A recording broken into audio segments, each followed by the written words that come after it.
this is Jennifer Gore with St. George Episcopal Church in the Villages, Florida. Today I'm interviewing Dean Corbett, a member of St. George whose love of the theater and love of God have blessed St. George and our community.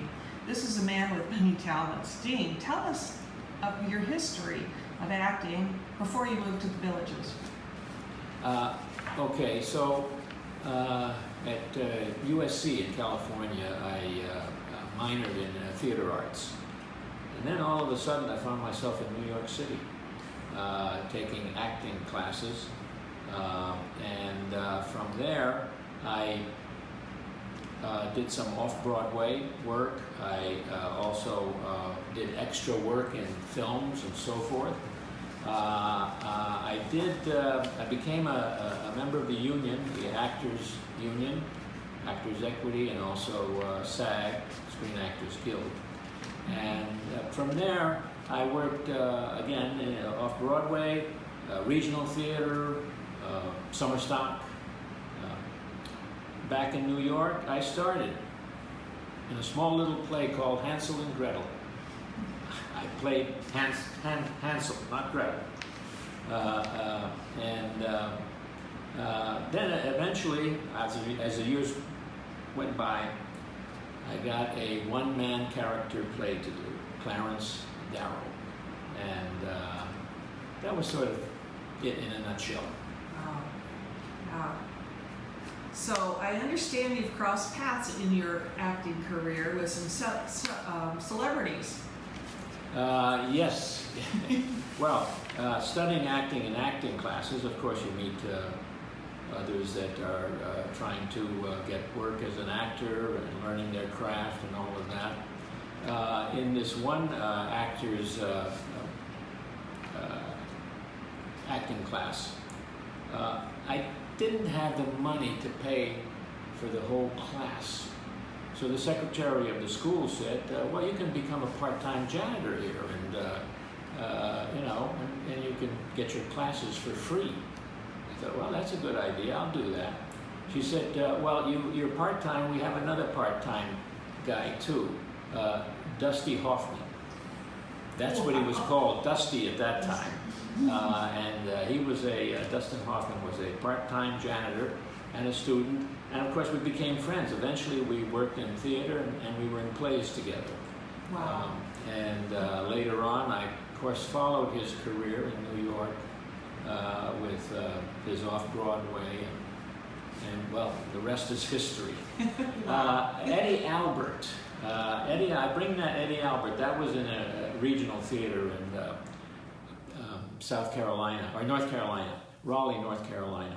And Eddie Albert, this was before he did Green Acres and all of that, but he was in the play, but he thought he could learn his lines by putting a tape recorder under his pillow at night and playing it.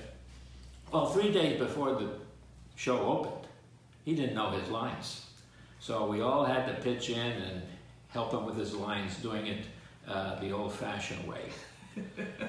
And then, of course, there was Barbra Streisand. We were in a theater together, upstate New York, and after rehearsal, she would go into the parking lot and get in this pickup truck. The truck belonged to the theater. It had the keys in the truck because they went to pick up furniture and props and everything.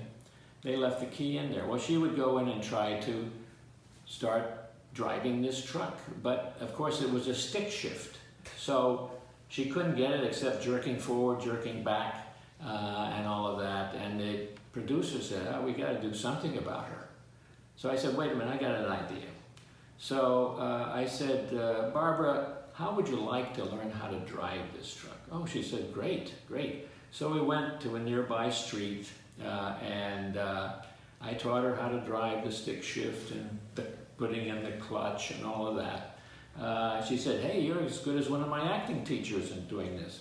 She learned to drive it. But the thing was, she never got in that truck again.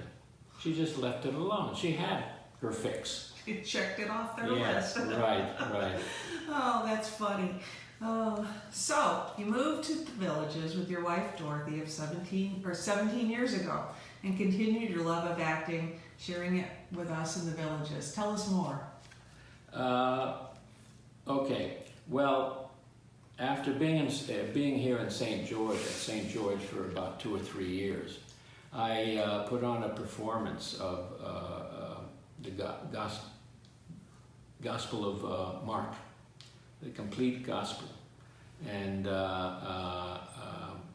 from there I started a actors studio acting lab here in the Villages, and where I would train actors to work on the Villages stages and so forth. From I did that for about 10 years. And then from there, it became the Actors Theater Lab, where we would produce and put on plays.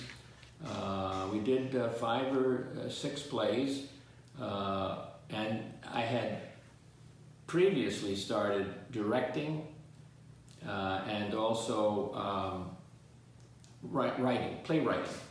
So I wrote a play called The Honeymooners Meet the Twilight Zone. And we put that on air. It was very successful. Also, we did a play at St. George here for a fundraiser, and that was good too. And from there, believe it or not, I'm back on the stage in April doing Born Yesterday, acting on the stage. Wow. Never stop. So, in addition to acting, you have some other interests. You've practiced and taught Tai Chi for a good number of years. Tell us about Tai Chi and why you've maintained this practice. 30 years ago, I had a bad back problem, and a friend of mine suggested I take Tai Chi, and that was known to help back. In fact, I was almost at one point on the verge of having surgery done. But doing Tai Chi, I believe, saved my back. I've never had surgery, and I think Tai Chi has saved my back. Now, I learned Tai Chi, and actually it took 6 months to learn a 10-minute routine. But the benefits are, the posture will help your back. Also, balance, relaxation, reduce your stress. That takes away from the back. It helps your immune system.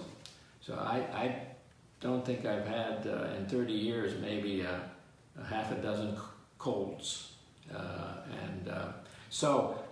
From that, I had started teaching in New York City, and about 10 years there, and then 17 years here in the Villages, Wildwood, Ocala, and even in St. George.